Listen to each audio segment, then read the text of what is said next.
لو كنتم زيي بتحبوا جدًا الفراخ البانيه بس بتحسوا إنها لمّا بتتقلي بالبيض والبقسماط في الزيت بتبقى تقيلة ومش صحية، يبقى أكيد وصفتنا النهارده الفراخ المشوية بشكل صحي هتعجبكم. لو أول مرة تشوفوني أنا الدكتورة سهى، أتمنى تشتركوا في القناة وتعملوا لي لايك وشير. عندي نص كيلو من صدور الفراخ البانيه هانزل عليهم بعصير ليمونة وبصلاية مبشورة وأدعكهم حلو أوي مع بعض، وأنزل عليهم بعد كده بالبهارات بتاعتي ملح حبهان مطحون وفلفل أسود وبابريكا مدخنة وتوم بودرة وكاري وكركم وبهارات فراخ وبصل بودرة، وهخلطهم كويس جدا مع بعض واغطيهم واحطهم في التلاجة لمدة ليلة كاملة.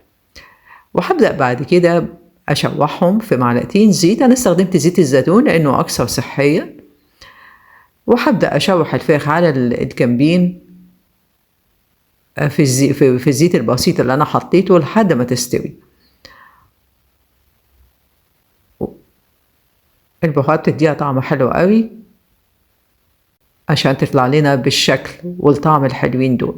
مش قادرة اقول لكم قد ايه ريحتها حلوة، قد ايه طعمها حلو جدا، خفيفة، صحية جدا. اتمنى لو عجبتكم وصفتنا النهاردة للفراخ البانيه المشوية انكم تنفذوها وتكتبوا لي رأيكم واسئلتكم في التعليقات، وبالهنا.